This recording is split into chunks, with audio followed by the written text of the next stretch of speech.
here's what let me tell you what I've been workshopping in my own brain for an intro here. Okay, I'm ready. So when I interviewed Andy, I did like some sleuthing on the internet and found out plenty of stuff about him. You're a little bit harder to find stuff on. I find it seems to me that like a lot of projects that you work on, you do a lot of work, but some of them like you're shadow. You're like the shadow man making stuff happen, and so it's not quite as much right out there. You know what I mean? Yes, I know precisely what you mean. Yeah.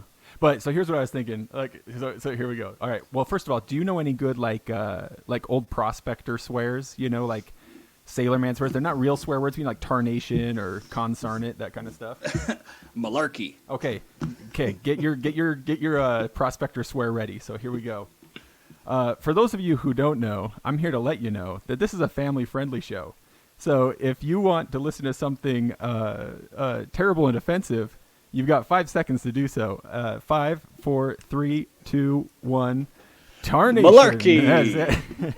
There we go. See, keeping it nice and PG. Perfect. I love it. Yeah. Well, I'm gonna do my best to keep it PG on my end. Yeah. Don't feel too stressed about it. I've got a little bleep thing I can put in post and stuff. But while I was sleuthing you a little bit, trying to find out some stuff about you on the internet, just doing some Googling, I did come across this episode of the Scaled Down podcast that you and Andy did together. Oh yeah, that's true. That's with our good friend Brad Green. He's the lead piper for Seven Nations. If you've never heard that band, they're really good. Yeah, I'm embarrassed to say that I hadn't. Well, okay, so I had heard of them, but had not listened to them until I heard him interviewed on your podcast on Chanter Rant. Yeah, no, he's great. He is, yeah. I'm glad you guys interviewed him because after that I've been listening to their stuff quite a bit, and they're amazing. It's always so funny because like people tend to get the idea that there's just so many more people out there doing kind of like hybrid piping, rock and roll, different genres of music. They think that there's so many people out there doing it poorly versus like just a few people doing it well, and I would say it's really the opposite. It's just that the way the internet works, the general public tends to kind of highlight some of the more gimmicky and horrible performances that we see, and then you get great bands like Seven Nations, or Real Mackenzie's, like these awesome bands that just kind of suddenly are backing out. You Google bagpipe rock and roll and it's someone with flamethrowers on Fremont Street. Right. Yeah. Speaking of those great bands, have you ever heard of one called Brother? I've not. No, I'm writing it down. I actually only just recently found out that's who they were. When I was first starting to learn to play, this would have been like 2004. This guy, Don Smith, who's kind of he appears in everybody's sort of, is pedagogy, I think that's the word for who taught whom. Like, yeah. He appears in a lot of people's pedagogy here in Utah, especially in Utah County. And he gave my buddy and I, this was in sort of we're still kind of riding the wave of like Napster and LimeWire at the time. Oh God. And so he computer killers. Yep. So he gave us some burned CDs of like rock and pipe tunes, and there were a lot of tunes in there I liked a lot, but I never knew who did them. Like I assumed it must have been like, I don't know, a lesser known Victoria Police album or something. That's the thing, yeah. I mean, that was the way it was. Yeah, you'd get these songs, but who knows who did them, right? Yeah, like you would get, you'd be like at events and like, or like driving to events, and someone would have these like shite homemade, burned CDs that you're listening to on the way there, and you're like, wait, who's this? Like, yeah, what? Like track 4 is a banger. Where'd that come from? Yeah, it's like trading in black market pipe music, you know, because there just wasn't a lot of recordings available, and especially here in the States and like in the West Coast, I can't like go to the Barnes and Noble and pick up like a Phil Marshall CD. Like that's just it's just not gonna happen, right? It's not available. So it's like, oh, thank God for the internet. Yeah, and that's so like I had tried. So I've retained several of these tracks through the years, just like on Google Drive and stuff. And every once in a while, I would try like, Google and a few other software like apps and stuff out there where you can play a song and it'll identify the song for you. And I tried a few times, and I never was getting an identification on these songs. But just like a few weeks ago, I just tried again, and it turns out this band Brother did a lot of them. And let's see, actually, I'm going to look real quick. Brother. Yeah, that's one of the great things too, because like nowadays you can post it on your Facebook page and be like, does anybody know what this is? Right, and somebody Like, will, right? Yeah, like, especially the pipe band community, because it's so small, it's so niche, and you get those. I mean, we've got some of the nerdiest nerds in the world. Ain't that the truth? In piping, like guys that have just memorized so many sets and who won what year and all that stuff. I'm like, oh man, I could not imagine having that much information in my brain. I'd rather practice. Yeah, no, that's so true. I was just talking with another friend about, so I was talking with a piping friend about another piping friend, happened to be my buddy Mike Swan, who's been on the podcast a couple times, and I was just mentioning this other piping friend, like, I have to ask Mike Swan what kind of drone reeds I have because I can't remember, but he knows, right? Like, yeah, oh yeah, he knows what kinds of drone reeds everybody has because he's that kind of guy who retains all that info. I mean, yeah, and even you get the guys that are more in charge of like the musical tone of the band and things like that. I mean, and a lot of times, when we were in Northern Ireland, that was like the pipe sergeant was like he was the tone guy because he was like one of the older players in the band. But I mean, even like in our band, I guarantee if I put a list of names of every piper in our band, Fusco could probably write out what kind of bagpipes they play. Like, oh, really? I guarantee it. He'd be like, this person plays McRae's, this person's playing McCallum's, these are more McRae's, mine's are Atherton's. Yeah, man, I respect it. I'm not making fun of anybody or anything like that. That's awesome. But I'm more of just like, oh, those are bagpipes kind of guy. I was that way for the vast majority of my piping career until like very recently, especially like starting out. It's like when I was starting out, nobody really took responsibility for their own instrument like they do nowadays. Oh yeah. And so I was like, you drag your horrific bundle of sticks to practice, and you hand them to the pipe major, and they do everything. And you're like, please make this good, you know. And so there's not like really customization to your playing styles or strengths, and you're not you're just like this operator of a thing that you don't fully understand. So you're never really gonna have a 360 view of what needs to be done and how to maintain it. Yeah, I feel like I'm trying to think now. I've listened to so many hours of Chanter Rant. I can't remember if I heard it on your podcast. You poor soul. I don't remember if I've heard you guys talking about it or if it's that good old Doogie has talked about it elsewhere. But like this, it seems like until recently, at least it seems like in my childhood, it was like a black magic, a secret art, something that was like held secretly to the chest of a very few people how to do bagpipes, and the rest of us just had to, trust the wizards. And it's so crazy to me how far that's come. I mean, I've been playing for, like 18 years now.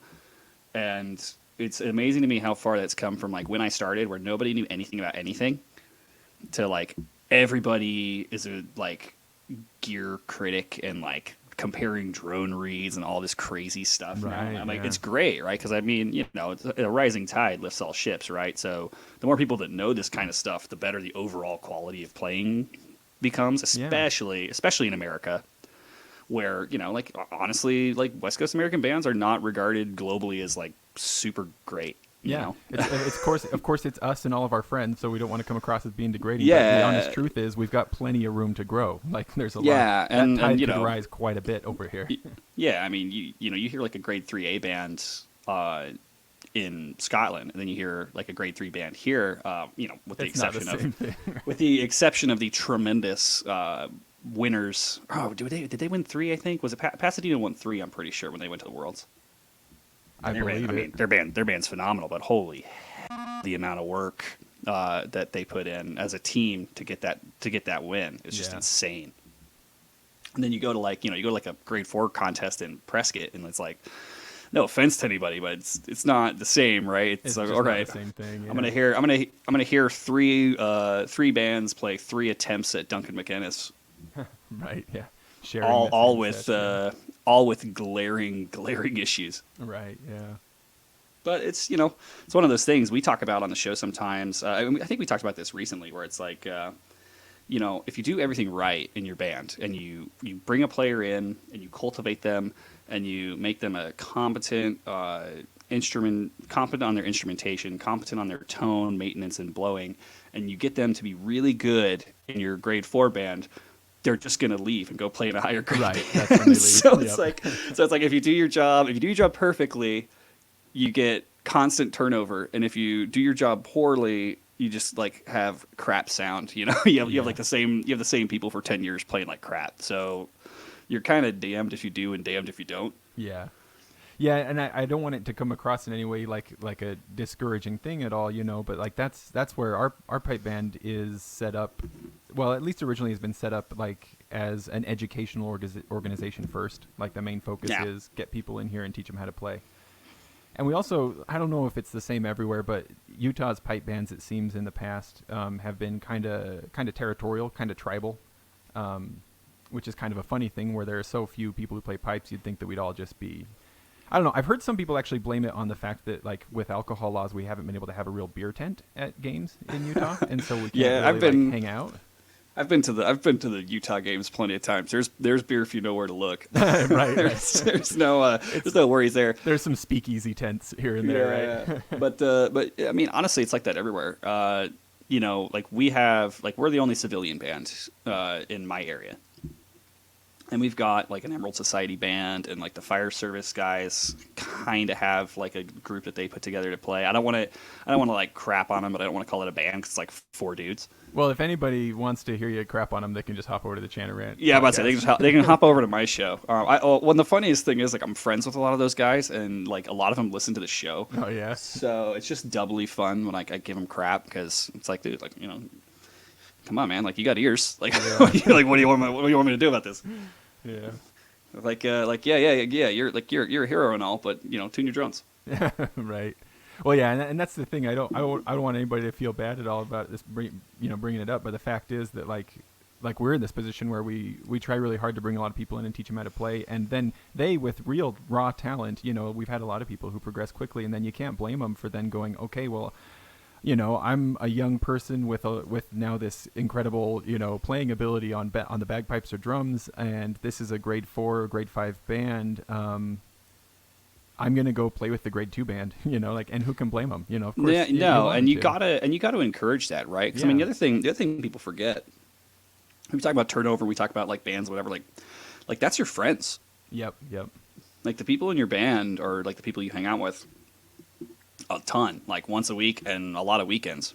Yeah. So it's always a little heartbreaking when they hit that point. They're like, hey, I'm gonna play up. I think I can be better. But it's also your friend. You're like, dude, you should do it. Like, if it's what you want and it's going to make you a better musician, like you have to do it. And even if people talk about like, well, you're going to screw over your home band if you travel to play with a higher grade. It's like, I mean, yeah, sort of. But at the same time, like I would never hold that against somebody. I'd be like, it's like, hey, you got to do you got to do what's good for you. And it's not like you're going to move to that place usually. So you still have a local player that's consistently improving themselves for everything else you do, for instruction, for gigs, for all that kind of stuff. Yeah. I mean, nobody's going to travel to play in a higher grade band and then just like turn in their kill. Like, oh, I'm not going to play with you guys, weekly. Right. I'm only going to practice once a month with my out of town band. Yep. Or, seasons of life. It's entirely likely that anyone who leaves one band, later, because they have kids or their job changes or something, you'll be playing with them again. 100%. I was talking about this with Carrie Ann with Wasatch and District the other day about how it's we could see it kind of like the hero's journey cycle, where like you can send these people off to play with a grade 3 or grade 2 band, and they might bring something back. They might. Oh, they always will. I mean, send them, raise some money, send them to go play with the band at the Worlds, man. Yeah. I mean, those are the kinds of experiences where it's always worth it. You always bring something back, and it's valuable. Yeah. You gotta basically work on you, so you can work on other people. Yeah. Well, so it seems like when it comes down to it, for lower grade bands, if the focus is I want to keep everyone who comes in my doors and rise through the ranks, then we might be setting ourselves up for disappointment. But if the focus is I want to make music and make friends and share this, then we probably will never be disappointed. And so then as people come in, show talent, and progress and move on to play with other bands, it's good for them. And they remain friends forever. And then that kind of tribalness between bands could start to break down as well, because then you have friends going out into all other bands. Yeah, I think so for sure. I mean, you wouldn't think it with the content of our show, because we just love taking pokes at people because it's funny, and that's what we do. We do a comedy show. hold on to that. I don't want you to lose that. I just want to throw in here real quick before I forget. I probably mentioned it in Addie's episode as well. If you're okay with crazy language and nutsy shenanigans, I couldn't recommend the Chanter Rant podcast highly enough. So check it out if you feel. But when you do check it out, don't listen to it on loudspeakers at work or with your kids in the room or something like that. Yeah, that would be ill advised. Yeah, I wouldn't do that. And my plug / warning. Now you carry on. Yeah, well, and then, the thing for us is we're always in this place. Part of just because of like the kind of content that we like to consume and create, but also just because of the way we are as individuals. We're in this place where we're always like, but what if we just pushed it a little more? What if, it's how, and we've definitely had several occasions where we went too far, like 100%. Yeah. And then we gotta make apologies. We gotta do all this stuff, and we're fairly sincere in what we do. We're just as sincere when we're telling someone they're doing great as we are when they're telling someone that, like, hey, this is crap. Like, sorry, I'm not Stuart Little, but he wouldn't listen to this, so don't, I'm the best you get. Yeah. But yeah, we just always kind of approach it from a point of being sincere. It's such a small community that, a lot of people look at it as, I'm just going to hold my tongue so that I don't burn any bridges because it's such a small community. And for us, it's like, I'm not going to hold my tongue, and if I upset you, whatever, like, 9 times out of 10, I'll reach out to these people and I'm like, hey, like, I'm sorry that, it was a little harsh, but like, dude, you can't go through life walking on eggshells. It's just not going to work. Yeah. Especially not with bagpipers, man. Like, come on. Well, you're in a pipe band. Buck up, kid. Yeah, aside from your content being funny and often like very genuinely informative, not only when you have good guests on there, but like there's some of the stuff from your first year when you guys were talking that really guided some of what I and other people in our pipe band did as far as decisions that we needed to make. It's really genuinely helpful. Aside from that, I think that part of the popularity of the Chanter Rant is that it's cathartic for people to listen to and just be like, oh, they're just saying it. Like, even when I disagree, sometimes I disagree with you guys, but I don't mind disagreeing with you because it's such a relief to have people just go ahead and say it. Like, no more tiptoeing. We're no strangers to being wrong. Like, we've been wrong plenty of times in our 150 some odd episodes. Like, we'll be wrong again. That happens. We're kind of like our general mentality with the whole organization is like, all right, like, it's better to like make a mistake and apologize for it than to not do anything because you're afraid to make a mistake. Yeah. Yeah. So, just pull the trigger and, call someone something horrible. No, I'm just kidding. Don't do that. Don't do that, guys. Yeah.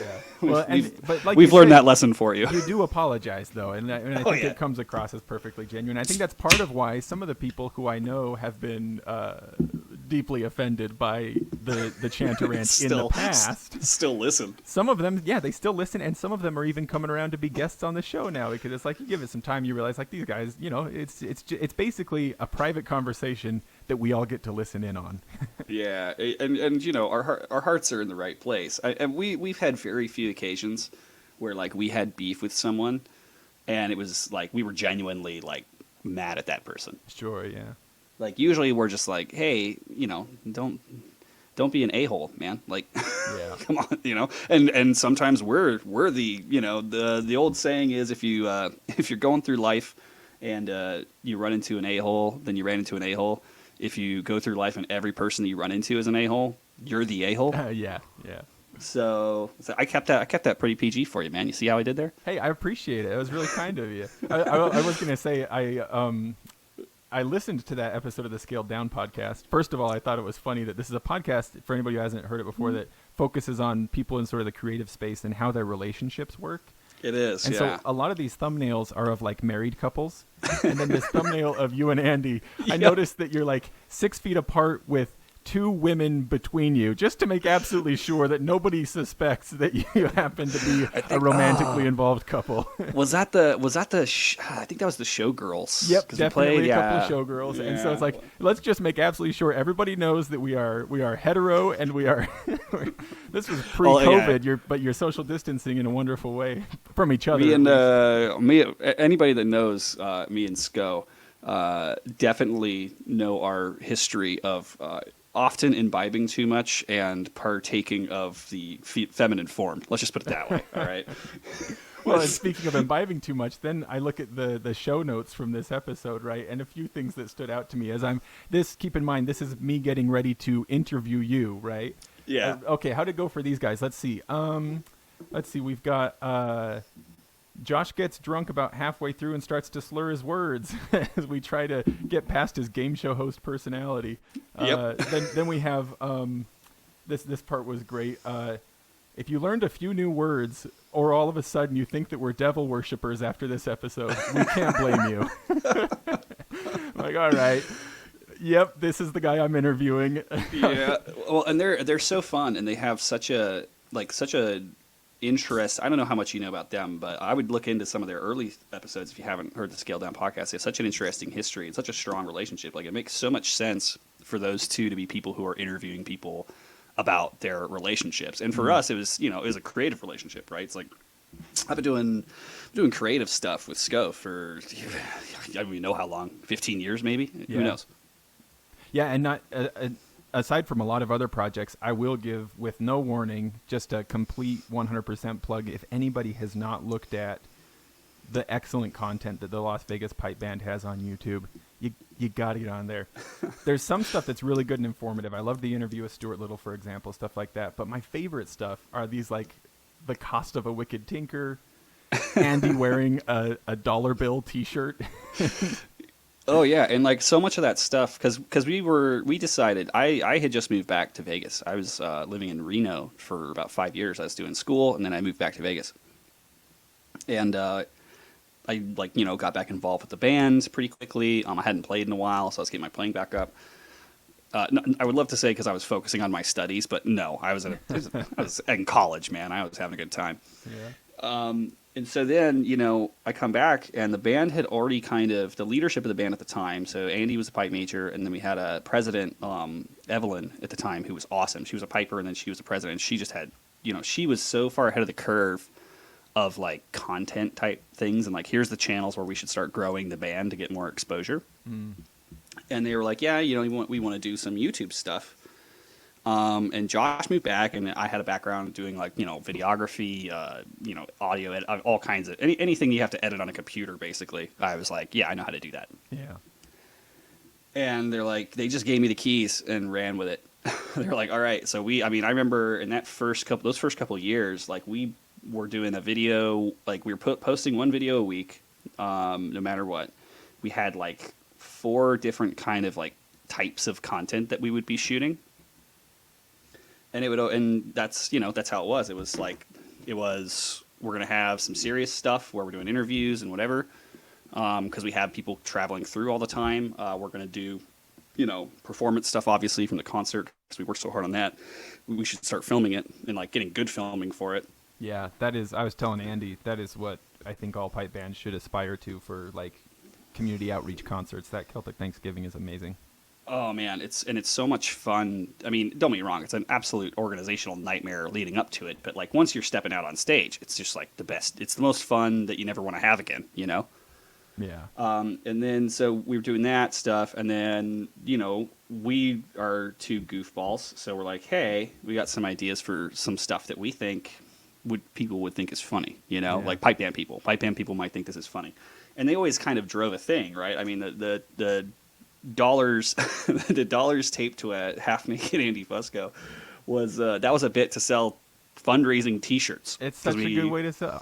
We've tried to sell T-shirts before, and we didn't have that kind of a good idea. It's such a good pitch. Yeah. It's so good. So they're like, hey, like we should do a video to sell the shirts, like blah blah blah. And like we had come up with some ideas that were like pretty straightforward or whatever. I was like, man, we need something that's like gonna immediately make people stop and click. And and just that picture of Andy with the dollars taped all over him. And we have this saying whenever we're filming content, and you'll hear it sometimes on the show too. It definitely came up when we did the shock collar episode. Yeah.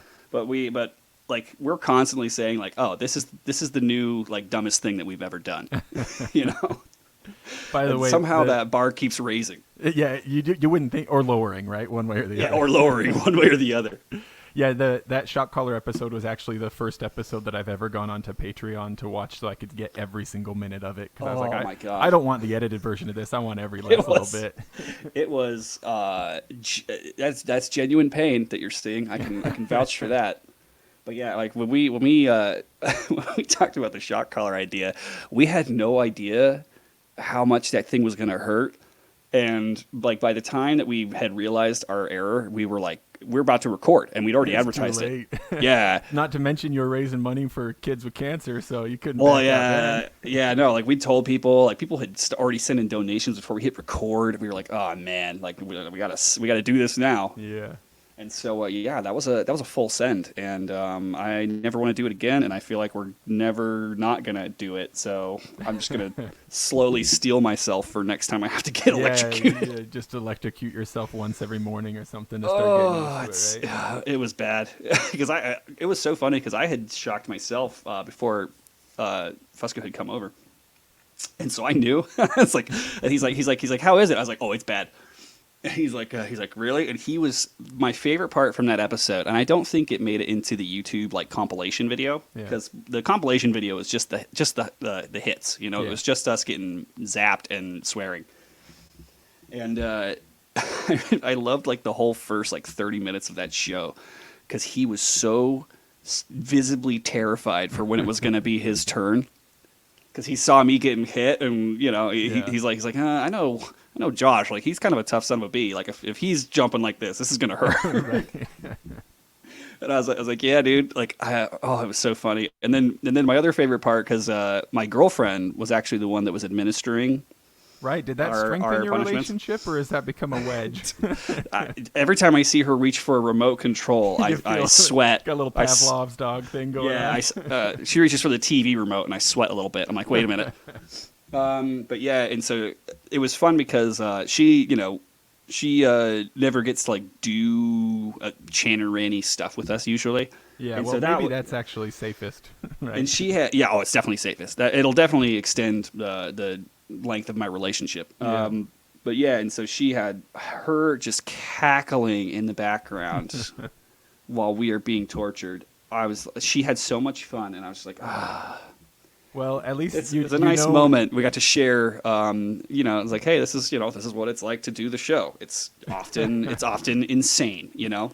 And now you came away with like this really great insight as to how to bring your significant other a lot of joy. Yeah, just let them shock you with a dog collar.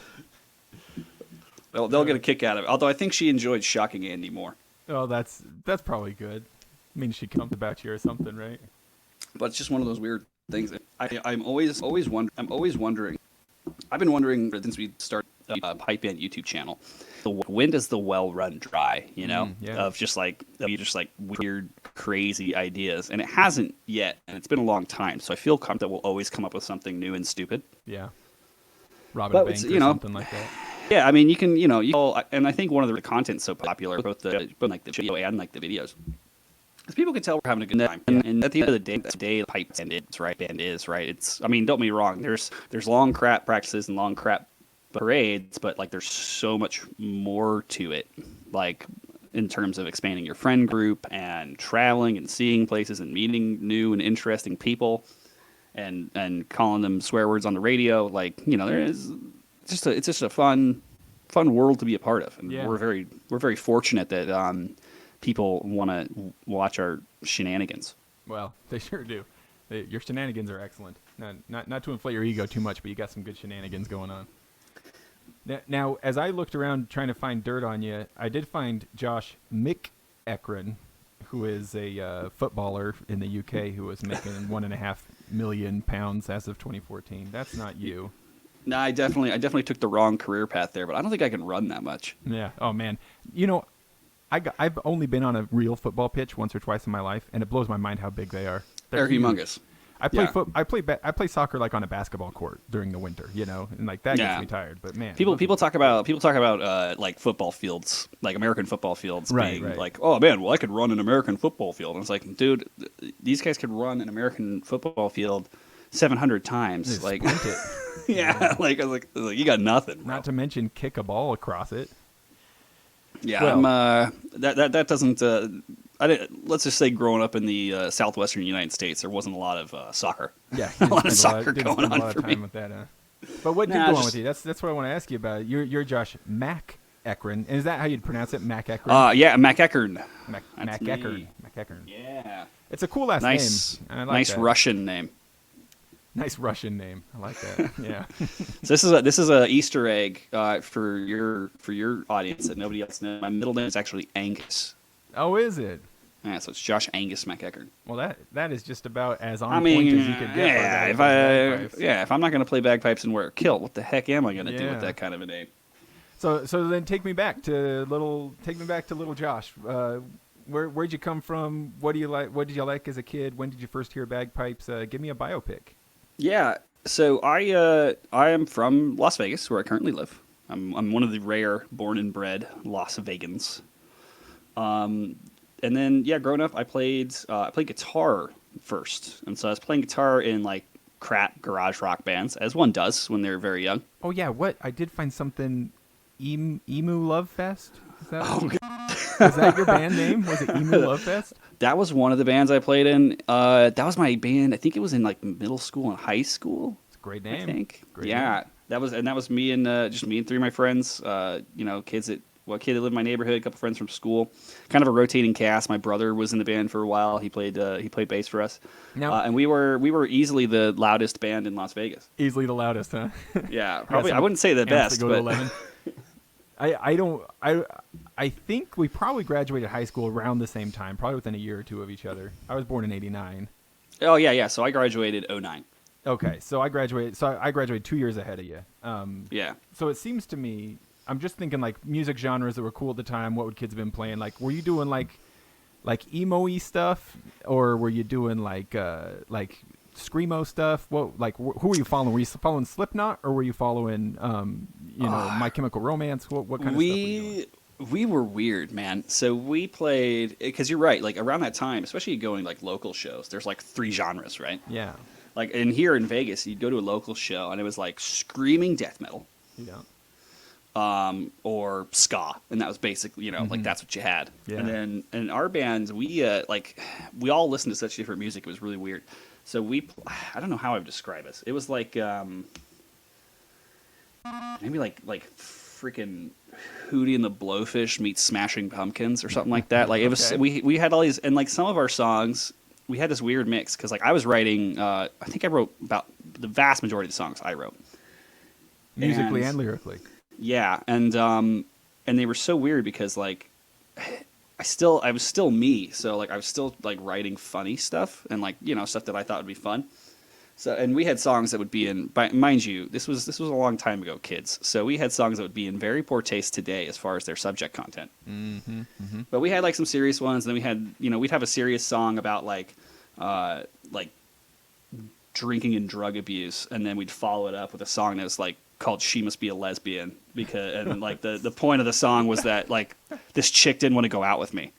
And so that's the only logical conclusion, of course. Yeah, that's the only logical conclusion. And it's it's like the song, when you listen to the whole song, like it's more making fun of me. It's not like saying, oh, like this chick, she must be a lesbian because she won't date me. It's like, how could someone be so self-involved and idiotic Right. that they would think a girl just doesn't like dudes if they don't like that dude, you know? But of course, on the surface, a title like that doesn't exactly seem.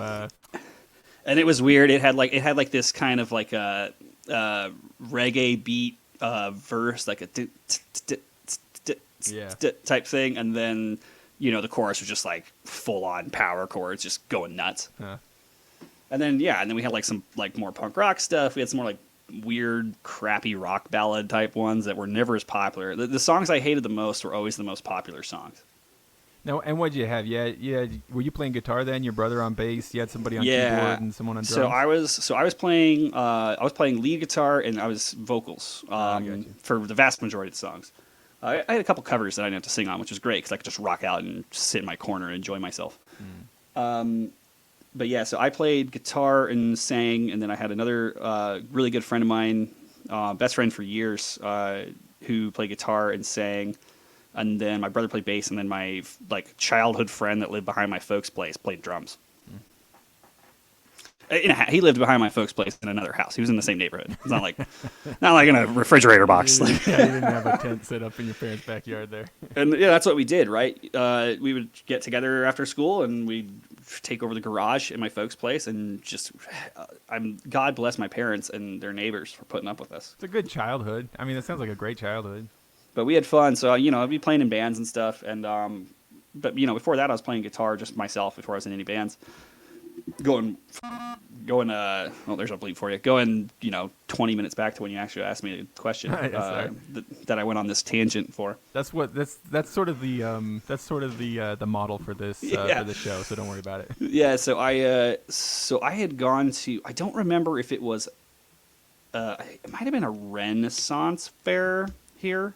Okay, I don't think that's the beginning of every good story. I'm not sure, but it might have been a Renaissance fair. Because I don't remember us having. I don't think we actually had like a legit Highland games at the time. I think this was before we had a legit Highland games. Mm-hmm. And saw bagpipes. Someone was playing. I couldn't tell you who it was. Save my soul.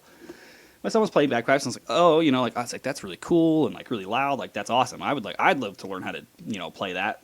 Yeah, it's actually, this is lining up for me just hearing about your childhood, that bagpipes are cool, kind of quirky, can be funny, and very loud. And that's kind of your criteria for music, that checks all my boxes, man. And so and I was probably like 12 at the time. And and so my dad, who was like stoked on the idea of me playing bagpipes, because he loved pipe music and things like that, and he didn't play any instruments, nothing. So he's like, oh, like heck yeah, dude. So he looked up the band, which is now the Las Vegas Pipe Band. At the time, it was called the Desert Sky Pipe Band, and they did lessons. And that the rest, as they say, is history. I went to lessons every week and grew up in pipe band and went to competitions and did solos and traveled and nice. And then just kind of helped out where I could.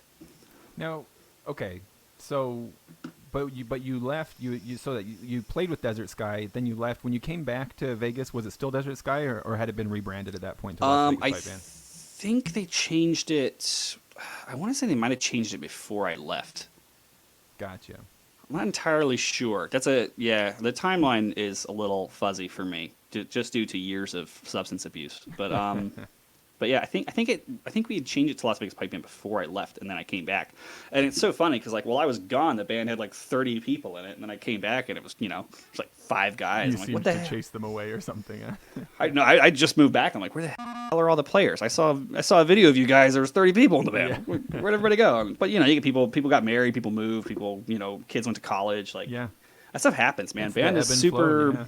It's super cyclical. Like you're. No matter how high you are, eventually you're going to be down, and no matter how down you are, eventually you'll be high again. Yes. And I think that does play into what we were talking about earlier about how like you got to set your sights on things that can be consistently there forever. Like you're building friendships, you're having fun playing music. Because even for like a grade 4 band, that it's good to plan to move up, but all your best laid plans, people are going to get married, go to school, etc., Well, and people playing, I'm always a fan of people playing with other bands when you talk about musical development, just because, one of the biggest issues you run into that I've seen, especially with people who play consistently for a long time at what would be considered a lower level. So I've been playing in a grade 4 band for, 8 years, and that's all I do. You're going to fall into a rut fairly quickly, and musical complacency will harm you in every aspect of the instrument. It'll harm you in your finger work. It'll harm you in your blowing ability and your upkeep of your instrument. So the good news is if you go play with someone else for a bit, you have to learn new music, right? Mm-hmm, and that makes you better. Like people get stuck in a repertoire of 10 tunes for an entire piping career. I'm like, that's insane. Yeah, you need that push and pull, that sort of two different balances. I talk about this with my students, that like I want them to work hard, because by working hard you'll be able to do things that are fun, but I also want you to have fun, because if all you ever do is work, you'll just hate the bagpipes. So you need that, like, something to shake it up sometimes, and sometimes the best thing to shake it up is playing with a different organization. Yeah, and it's easy to do with a different organization because you don't have to self-motivate. Yeah, they'll tell you, learn these tunes by this day. You could have a 10-tune repertoire in your grade 4 band, right? Okay, we have 2 competition sets and a parade set. cool. You could still have that and learn a new tune every week if you wanted to. Yeah. But it's just creating barriers. And I've, throughout a very long career of trying to teach and motivate people, the easier you can make it or the more you can force it, the more likely people are to do it. Yeah. Well, and that's one of the things I wanted to ask you about. One of these shadow projects that you've got fingerprints on, but I don't think your name appears anywhere on it, is the dojo's Bagpipers planner. Yes. Are you? This is going to be. Am I supposed this to is reveal be, this? Is this not supposed to be known? No. That's easy. That actually was the brainchild of Andrew Douglas. I mean, he it's his creative input on every aspect of that. I was just the designer basically. So so he knew what he wanted. I made a few helpful things aesthetically and functionally. But he came to me and he's like, "Hey, I want to make a book. I want to do it in a week. I already know what I want." And I was like, "All right, let's do it." Gotcha. Well, I like it. I've been using it, but kind of, sort of, just on the topic, of sort of self-motivation. I feel like having listened to you talk for many hours, Josh. I feel like you're. How would I describe it? You have a healthy grasp on reality, or maybe you've got a healthy pessimism about you. I think that'd be fair. So I think I can say to you, and you'll understand what I mean, that my life is a series of failures. And not that I'm getting down in the dumps here, but it's the way it is, It's like, how many times have I said to myself, I'm going to learn this tune or I'm going to practice every day? At this point, after having been, I've been playing bagpipes for getting closer to 20 years all the time now, I fail over and over again, constantly. And just in January, I did an episode with my buddy Mike, and I was like, all right, I'm going to do the Dojo 100-Day Challenge. I've got this Piper's Planner. It's going to help me. Let's get back together and talk in 100 days. I'll tell you what, it's been about 90 days since then, and I've played my pipes. I'm looking at my check marks right now. I'm not going to count every single one, but rounding up, 25 times. Oh, no. So here I am sitting on failure once again. What do I do with this, and this is, because I think a lot of us go through this where we get motivated for a day, and it's not just piping, but this is about piping. This podcast is for pipers, right? And drummers, of course. Don't let me let the drummers out. Go get out of here, drummers. Go tap on your steering wheel. I ain't got nothing for you right now. But I know you just barely go tap on your steering wheel. That's good. I know you just got a new set of pipes, so that's something that motivates you. What do you do? Or even if you can't look at your own life as a model, what wisdom would you shed on this? What do I do? I would definitely not look at my life as a model because it is a symphony of failures. But it's like that with anything, right? I mean, look at it. Look at it, the pain of trying to do, right, versus not doing. Is you're gonna fail often.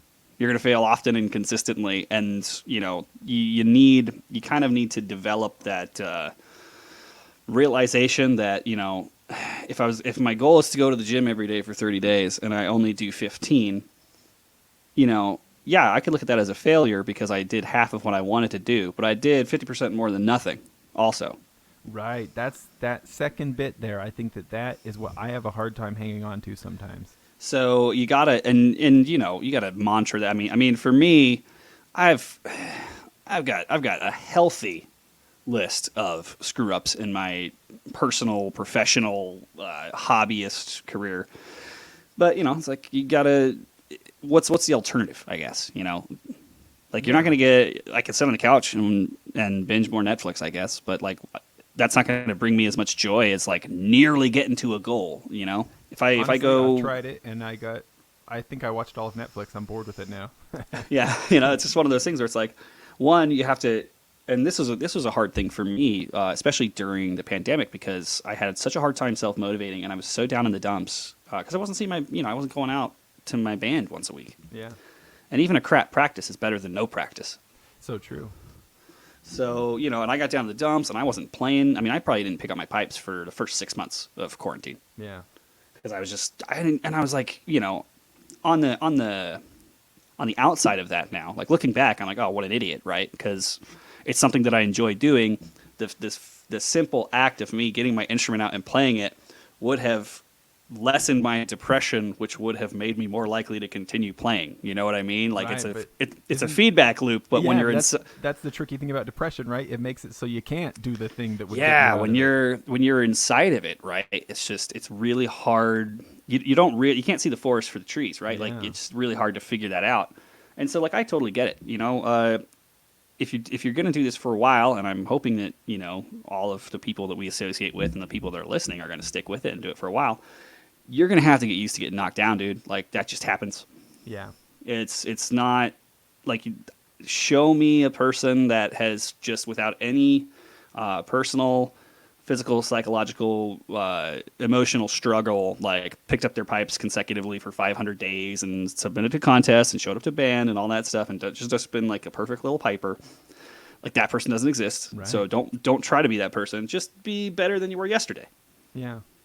Yeah, and we don't want to, of course, like lower the bar. Like all of us, it's good to set goals and like try to do better and stuff. But like, it seems to me like maybe part of the thing that becomes challenging is that we might assume that if I go like almost 90 days and only play my pipes 25 times during those 90 days, I'm probably assuming without even thinking about it that everyone else in my band played their pipes every single day.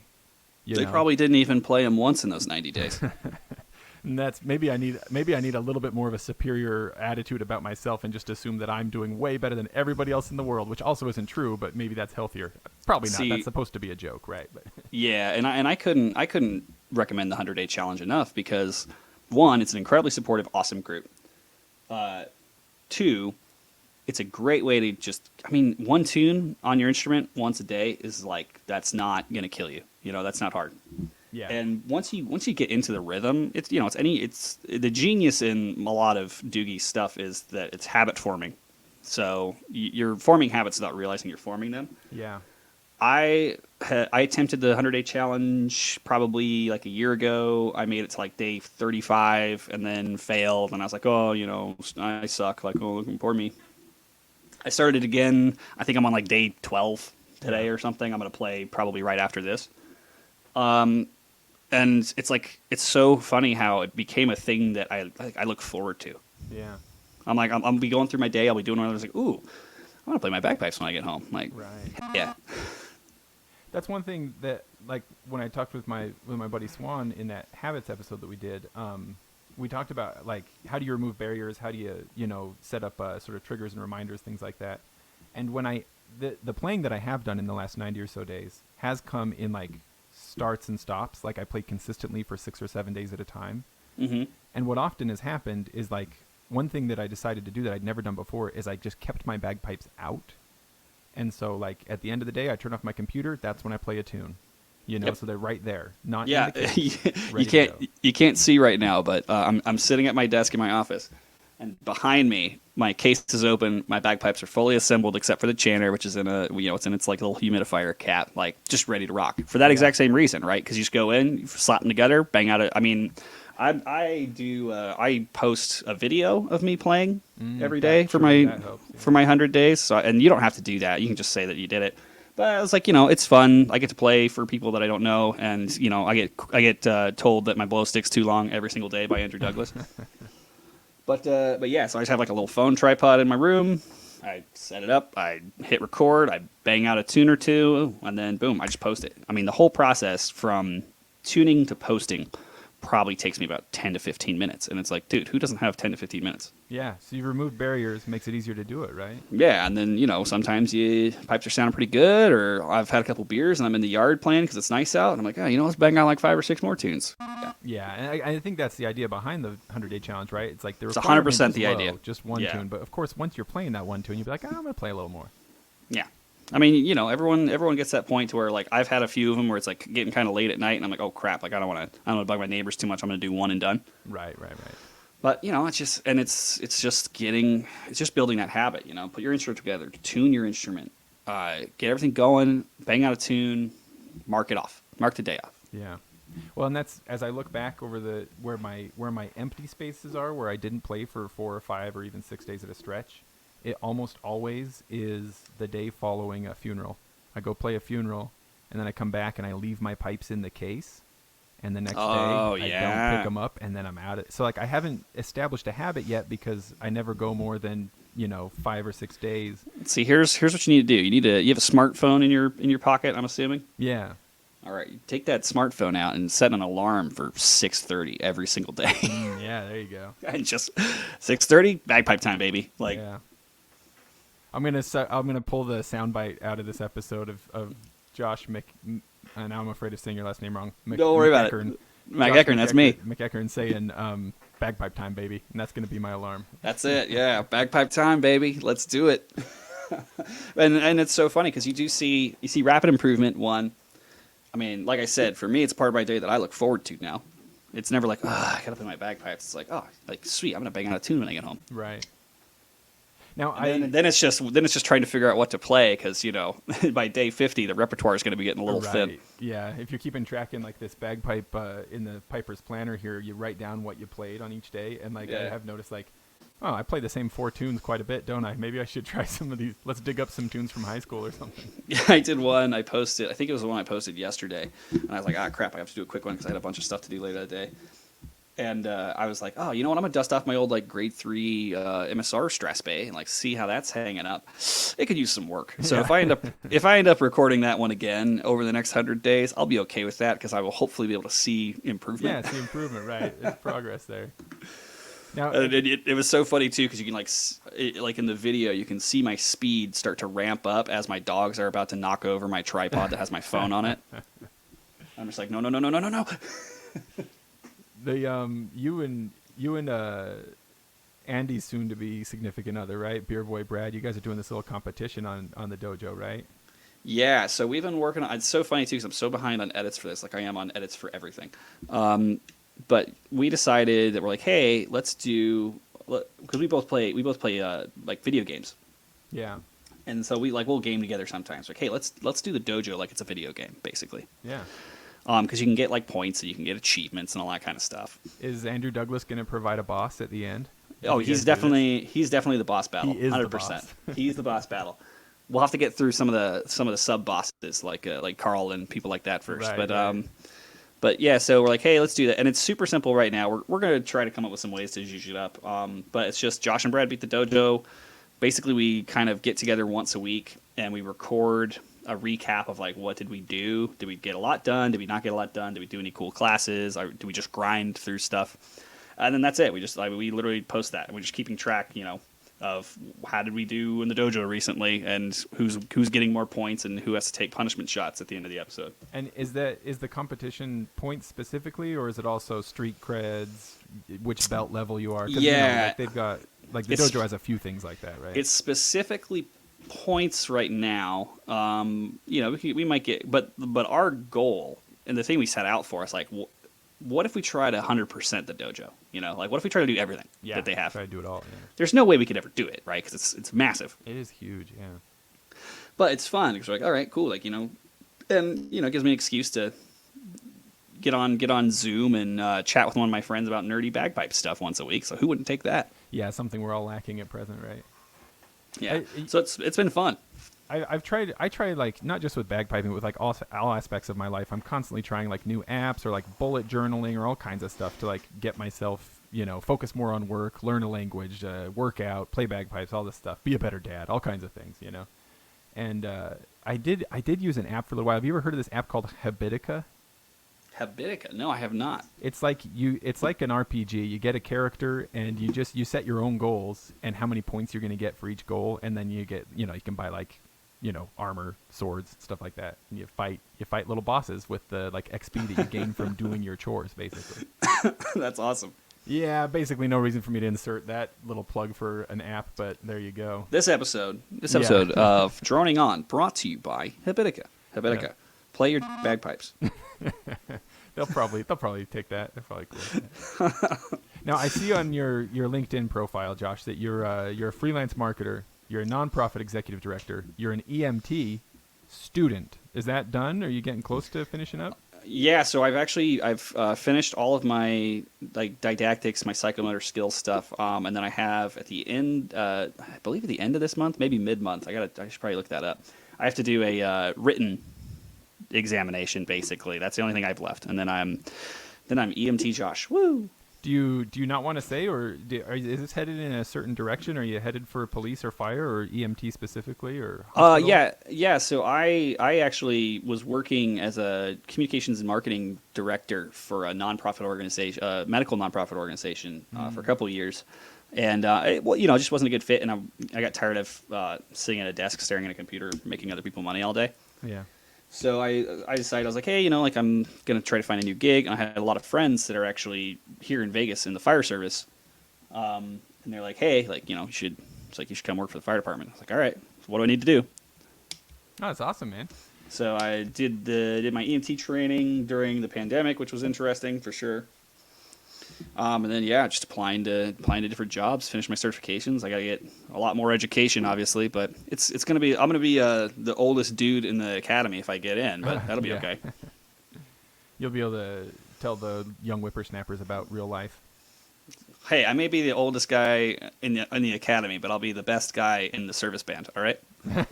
That's the real motivation here, right? You're tired of being one of the fish in the sea. You want to be the big fish in a smaller pond, right? I'm like, all right, guys, all right, take your bagpipes apart. Now, our band, we've gone over to the Vegas games a couple times, and it's really great. You mentioned before that it wasn't there before, but you've been a big deal with the games, right? Like for a minute now, like a few years.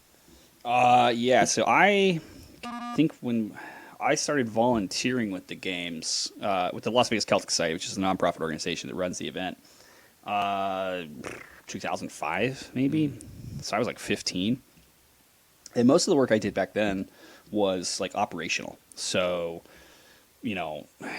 make sure I got ticket booths up, I got fencing in place, I've got ground crews doing I was the Swiss Army knife of like something's broke, call Josh so he can fix it. Send a kid to do it.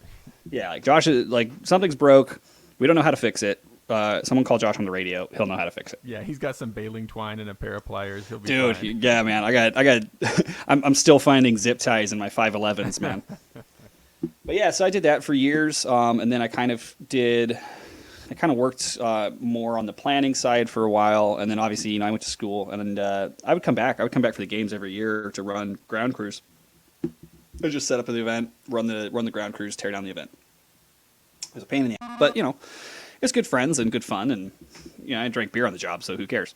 Well, it's a good product. I have a good time every time we go over there. Yeah, I mean it's unbelievable now how far it's come. It's crazy to me, and that's just because it's an incredible group of volunteers, especially in the past 5 or 6 years, that have really made that event not only scale wise and production wise and quality wise really good, but on the back end a really fun place to volunteer with your friends. Mm-hmm. And and then when I moved back to Vegas, I was helping plan. Whichever year that was, I think maybe I moved back in 2014, so this would have been the 2015 event.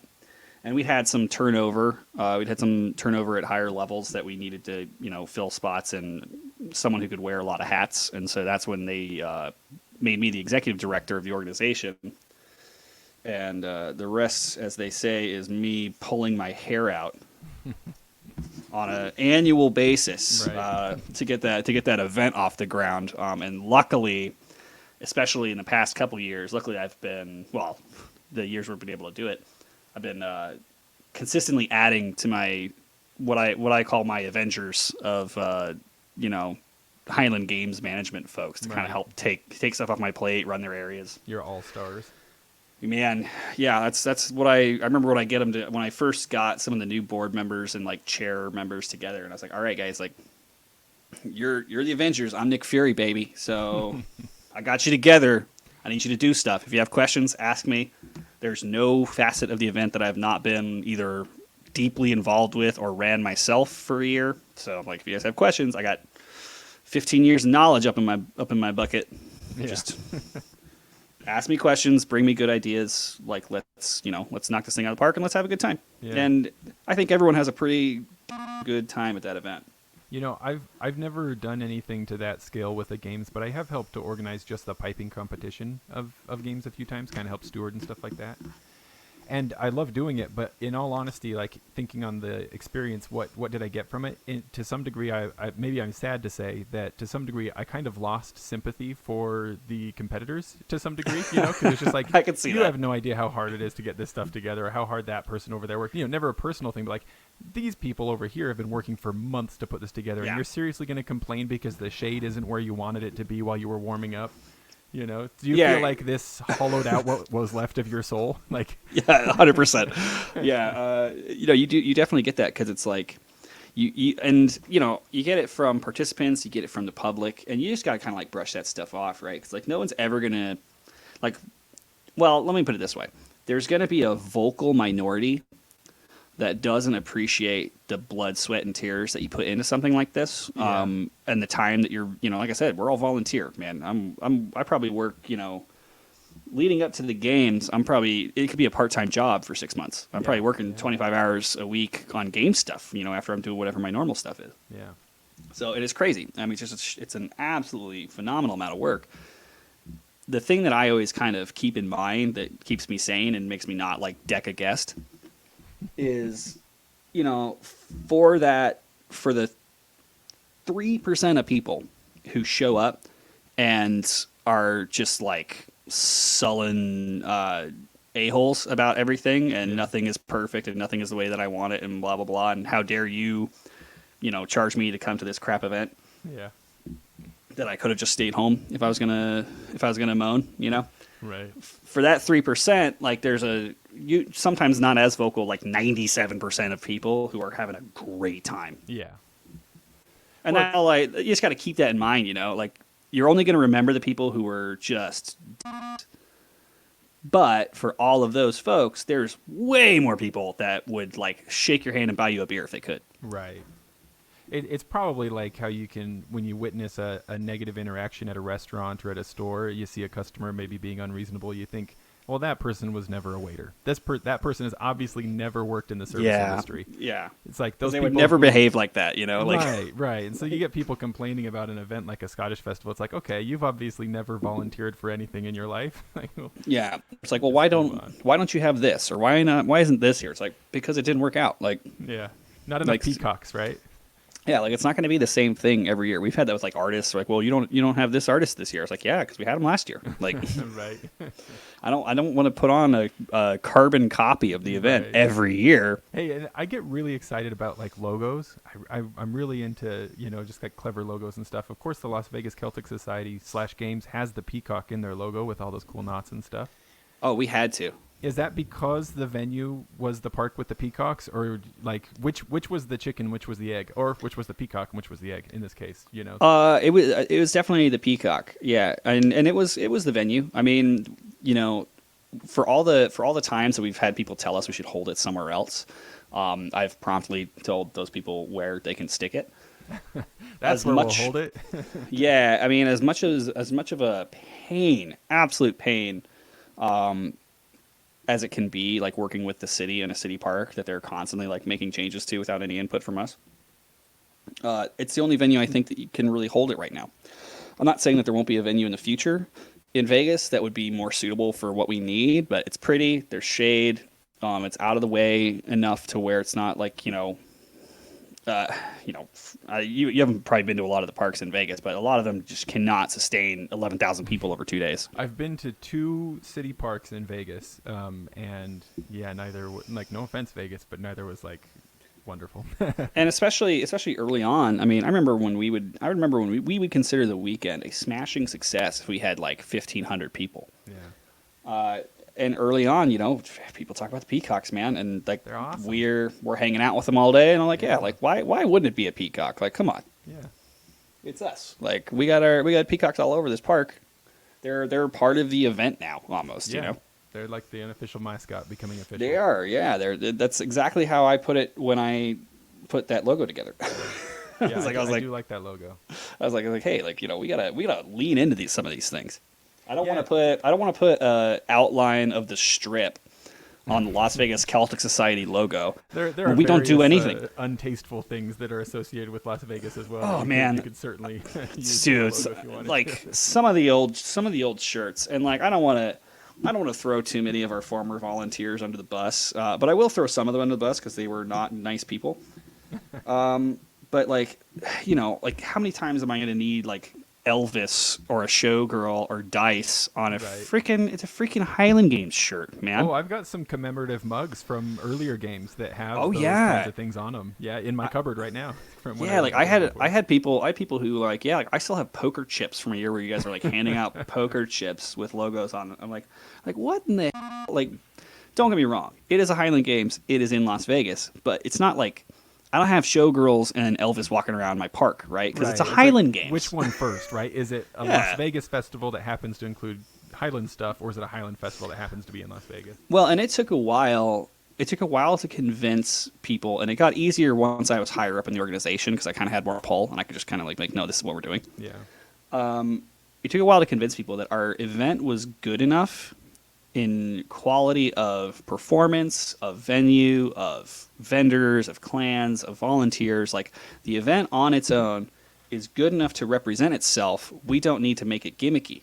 Right, it can stand on its own. No gimmicks required. It can 100% stand on its own. Anybody that's been to that event knows how epic it is.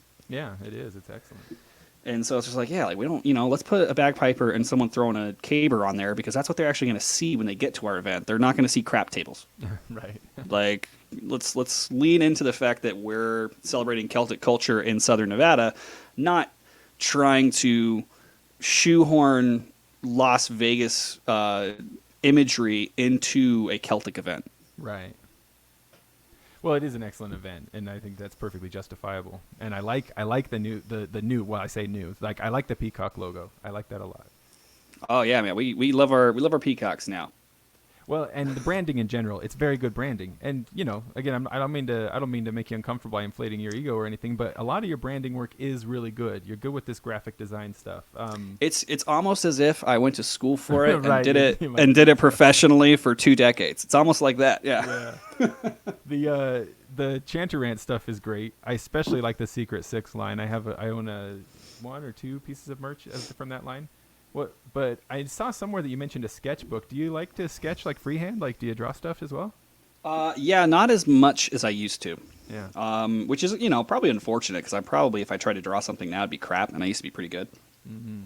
A lot of the times nowadays, just because I'm so busy, and as you've mentioned, I have my hand in so many pots. It's more time efficient for me to kind of like continuously draw things in my head and then just slap them on the computer real quick. So you're kind of working in the medium of vectors instead of pen and paper at this point. Yeah, and like sometimes if I just can't figure something out, or if I'm trying to explain it to someone, I'll still sketch something out. But a lot of time I'm just like, like I've got new merch ideas for the summer that we're hoping to do, and it's just kind of sketching itself in my brain. And then once I have something I like up there, I take the time to sit down and put it on a computer. Mm.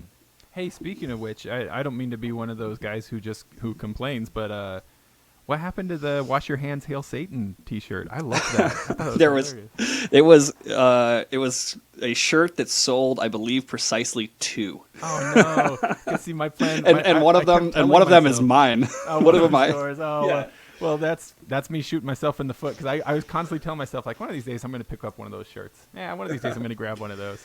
That's okay. We have some. I have one that I'm working on right now. Or I'm not sure if you're familiar with Baphomet, the image. Oh, of course I am. You kidding? So yeah, it's going to be Baphomet with bagpipes. That's going to be because we always got to have something a little too metal in the store. All right. Well, then I think this time I'll act immediately instead of waiting until something goes off the shelf. Yeah, and then I think the new Secret Six stuff. I made some changes to Secret Six, so there's going to be like a version 2 Secret Six that's going to be coming out pretty soon. But it's just one of those things where it's like, yeah, I so rarely have the time to sit down and sketch, but just between like work and life and games and band and Chanter Rant and all this different stuff. Right.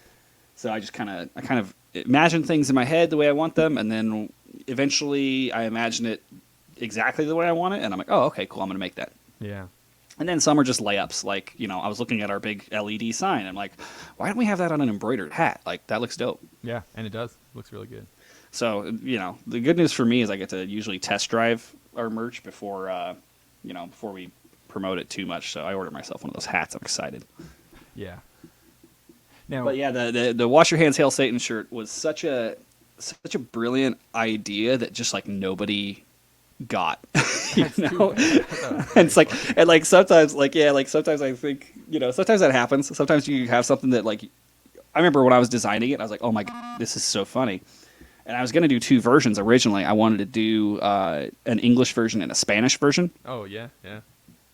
Because I'm trying to capture that Mexican pipe band market, bro. Yeah, well, it's an untapped market, really. Dude, and it's so crazy. So I follow a bunch of bands that are like South American bands and like even like Asian like bands in Asia and stuff like that on like Instagram. Dude, they're so good. Yeah. There's like I remember once upon a time, this would have been, I think this was possibly before we did the Ireland trip. It might have been after the Ireland trip. But like we were trying to get funding because we were going to go to Mexico and do like a documentary on Mexican pipe bands. Oh, really? That would be awesome. Oh, I'd still want to do it for sure. But I was like, dude, we could go like me, you, and like we have a friend that plays in the band with us in the Vegas pipe band. She's from Mexico originally. She used to play with Band de Gaitas Mexico. You interviewed her, right? Yeah, and so like we're like man, how do we bootstrap getting like the 3 of us to Mexico for like a week? Yeah. And like I'll bring my cameras and stuff, and like we'll shoot a documentary about Mexican piping and try not to get abducted. Right. Cool. Yeah, I think that would be. I mean, and it could be a mix of like, okay, let's talk about Mexican piping. We'll have a little best friends adventure, and like I'd watch that. I'd watch that for you. Yeah. Granted, it would take me 7 years to edit at the rate I'm getting things done nowadays. Right. Well, I was a Mormon missionary in Mexico for 2 years, southern Mexico, and that's probably the only real regret I have of that experience is that I never had my parents ship my pipes to me. It would have been really cool, and I even had a few people tell me like, you should really bring your pipes. Like, oh, you should have your pipes from there. I didn't want to risk having them damaged or something, but now looking back, I'm like, I would have replaced them if I had to. It would have been cool to have them with me. See, this is why I'm super excited that I have plastic pipes now. They're going with me everywhere, man. How are those working now? You like those?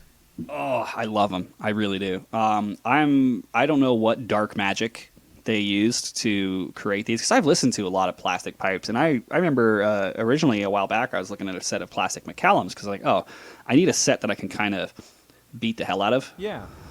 Because we do gigs that are just so brutal that like sometimes I don't want to play my wood pipes. Right.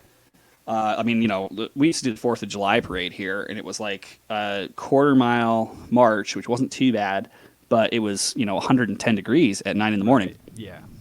And so we're just dying, I've walked out of my hotel room in Las Vegas across the parking lot to my car to like go get food at midnight, middle of the night, right out of a shower, and my hair is dry before I get to my car because it's nuts. It's still impossibly hot out there. Yeah, I mean, and what a culture shock and like environmental shock it was when we went to play with Bagpipes. Just wet all the time. Northern, it's just wet. It's just dank and mucky and wet. The whole I remember trying to get the I had like one of those old canister systems that I'd borrowed from a friend to take because they're like, yeah, you need some kind of moisture control system. And we do practices. And like after every practice, after every like competition, whatever, like you go back. We were staying with one of our friends that was in the band who very, very graciously like put us up for the entire trip, basically, so we could afford to do it because we can't afford hotels, like we're two broke idiots. Yeah. And so like we'd go home, we'd empty out our canister systems, stick the kitty litter in the microwave, like get all the moisture out, load it back up because you're gonna have to play again, and then the next day or whatever. Oh man, here in like Vegas and Utah, Arizona, over here, the moisture control system is just take your chanter out when you're done playing. Precisely. That's all you have to do. I remember when we would do gigs like the 4th of July parade, or like sometimes in Pleasanton, which people always complain to me. They're like, oh, like how do you do Highland games in Vegas in April? Isn't it like super hot? I was like, dude, have you ever been to Pleasanton? The Pleasanton Highland games Labor Day weekend, it is 7 times more hot than it is at our event. It's brutally hot there. It's just because it's the time of the year. But I was like, yeah, I remember we would do mass bands in Pleasanton or 4th of July here in Vegas, and like the moisture control was like you'd shove an ice cube in your bag. Right, you got to like put a garden hose down there. Yeah, it's like you put an ice cube in your bag and just like pray, Well, go ahead and give it a plug if you want to. Your pipes, because you just barely got them, right? Yeah, so I got these. Actually, I got these right. I want to say beginning of March, maybe. So I've had them for about a month. These are McClellan Revelation bagpipes. And So you got they're that cool elevation chanter too. yes. I Oh my want gosh, that, man. I'm so excited about that. dude. If you're playing in Nevada, Utah, or Arizona, you want this chanter, 100%. Yeah, Like it is. I've been trying not to email. What's his first name, Mr. No, Roddy. No, who is it who makes them? Roddy, yeah, Roddy Yeah, McClellan. Roddy. Right. Yeah. Yeah. I only emailed him once, but I've wanted to email him so many more times. Just be like, when can I buy one? I have money. Yeah, I will they're give making you the them. money. I want it now. That's the big thing now is they're just basically trying to get enough stock because like these things are gonna go like gangbusters. Yeah. But yeah, I mean you guys are probably kind of in the same boat that we are a lot of the time where you've got like 90% tape over your high G. Yeah, there's no high G sound at all happening over here, man. And it's The just high all G tape disappears, yeah. and then it's just squawk and it's like Yep. Yep. That's one of the most common questions I get. I know that as people are getting more and more proficient on their pipes, as they're learning, the question's going to come, what can I do to make it so I can hear my high G? I'm like, you Yeah. can't. There's nothing to do. You know, like, or you tape it down and it squawks. yeah, you know? or like take a Dremel to your chanter, just, cut a hole. Yeah, I'm about to say just go nuts. Yeah, mutilate it. But yeah, so I've been playing that. So yeah, they're plastic pipes. They've got I guess the dark magic is they've lined the bores of the drones with like a polymer thing, and it's like, it's like porous in a sense that it gives like a decent drone like wood sound. Do you know, is that the reason for that bowling pin profile that they have? Is it to make more room on the inside for another layer, or is that just the way he makes his pipes? I think that's just the way he makes them because I've seen a lot of his a lot of the pipes he makes that are like the classic McClellan profile have that huge like bowling pin top stock thing. Yeah. I'm fairly fortunate that these don't have that. These look pretty standard. Because I don't want to question him. He's the artist, and I'm sure some people love that. But I'll be honest, it's not exactly my cup of tea, And so No, and I could, yeah. I mean, I think that's just the way it is with pipes, though, right? Like I've seen pipes with like pink ferrules and stuff. I'm like, dude, it's your instrument. Like, if you like it, then more power to you. Or like, if I was a pipe maker and I was making pipes, like I'd make them the way I want them to look. Yeah. Honestly, guilty confession for you. I really like the look of just all poly, plain turned, just solid black pipes. Like like this, just black. Yeah, just black and just smooth, like gunmetal. You know, exactly. That's exactly it. This sort of matte finish. I like that a lot. Yeah, I'm with you on that one. That looks pretty cool. These just look. I mean, honestly, they don't look too different from my McCallums. They certainly sound very different. But yeah, I mean, I'm loving these things, and that's part of when you really like your instrument too. It's nice. It's helpful to get you to play every day. Yeah, for sure. And if you don't, and if you're listening and you're out there, and you don't like your instrument, there's stuff you can do to make you like it more. Like like your bagpipes should not be killing you, man. Like you should be able to play for a very long time, fairly easily. All it takes is a little bit of elbow grease and making sure that they're set up in a way that is comfortable and efficient for you to play. Yeah, your bag doesn't have to leak. Your reed doesn't have to bust your guts. Straight up, dude. I mean, I don't play a very hard reed right now. I grew up playing 2x4s, and it's crazy. Like, when I first made the switch to, like, a sensible reed with good tone, I blew the damn thing out every time. Yeah. I'd go to play Fusco's pipes, and all the drones would cut off, and the stocks the stocks would shoot into the atmosphere, and Yeah, I was so used to playing these big, thick, crap reeds. Yeah, where you have to manhandle your chanter around and everything. You know Zach, my buddy Zach Lees, who passed away a little while ago. Yeah. He an amazing piper, such an amazing piper, and I was always surprised the few times that I played his pipes, how like just the most delicate touch, just the gentlest instrument. And the thing is, that's because it takes a lot of skill to keep that kind of setup steady. Right. Oh yeah, and you got to, and it's one of those things. I mean, we talk about this in our band, and it's a legacy dojo thing for sure. Like, we talk about 4 questions. Like, you don't check to see if your bag is airtight, your stocks are tight, your drone reeds are calibrated. You don't check that once a month. You check it every time you play. Because if you do it every time you play, it's easier. It's less work. If you're only doing your maintenance once a month, you're going to have to do a lot of maintenance on that 30th day. Right. If you're doing little things every time you pull them out of the box, overall, you're really making light work, you know, because like, oh, like I have to hemp one joint today because it's a little loose. Cool. Right. I don't have to take apart my whole rig. And you save yourself from those disasters where you go to play a funeral and your Oh bass man, pops out or something. dude, some of the things I have seen, Yeah. and I'm just like, maintenance. Yeah. I had a buddy of mine. I think we probably talked about this on the show. I had a buddy of mine. We were playing at the grade 3 in I want to say it was probably in Flagstaff, and he played right before me, and I watched him. He walked up to go do his Stress Bay reel. He struck in. His chanter shot out of his stock onto the ground. He picked it up. He thanked the judge and walked off. Oh no. And that guy had been playing for, you know, he was an Army piper. That guy had been playing for 20 years. Yeah. And I'm just like looking at him like, what? You didn't notice that when you put it in? Like, Oh, that is too bad. never put off, when it comes to maintenance, man, never put off for later what you can do very quickly right then. Yeah. Because it will screw you at the most inopportune moment. And plus, yeah. like, you got to think about, like, the quality of your performance, right? So, like, how good am I going to be playing? How good am I going to be focusing on my blowing, my tempo, and my finger work if in the back of my mind I'm like, these are going to fall apart on me at any moment? Right, absolutely. I mean, you just don't want to be worried about that kind of stuff when you're trying to land the plane. Yeah, yeah, exactly. Do you want me to... I don't want to take too much of your time, Josh. Do you want me to bring this to a graceful close, or can I keep hitting you? Yeah. I gotta go drink beer with my dog and my girlfriend. So I have very big plans for the day. Do your thing, bro. However you do it. Well, I'm just enjoying hearing you talk. Really, I've got some other questions I can throw at you, but you know, don't want to overstay my welcome with you here. No worries, man. Hit me. All right, then. I would like to know, other than learning EMT stuff and bagpipe stuff and the the Celtic Society stuff, what else takes up your time and energy? What else are you into? I've got a new puppy. So that means you said your dogs earlier. So does that mean you got 2 now? Yeah, I have 2 dogs now. My girlfriend wanted to get another dog that would be like her dog. And, of course, she chose a dog that is going to grow to be 140 pounds. Now, what kind of dog is it? He's an Anatolian Shepherd mix. Are these one of the... You got long hair on him, too? Oh, yeah. No, he's going to be riding the struggle bus this summer. That's for sure.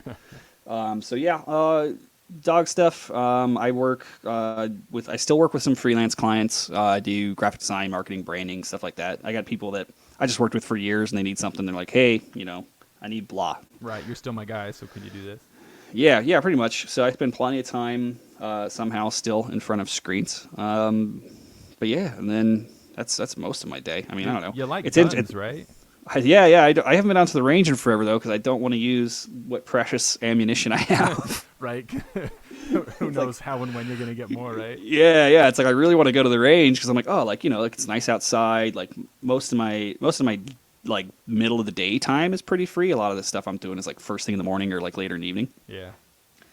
And so I'm like, man, like it'd be a great day to go to the range. And I'm like, but where am I going to find more 45 rounds if I go blast through, if I go blast through 100-round box, like then what am I going to do? Right now is a situation where you just go get 5 rounds, put them in your pocket. You get for the day. I'm going to drive all the way to the range to dump 1 mag and then go home. Yeah.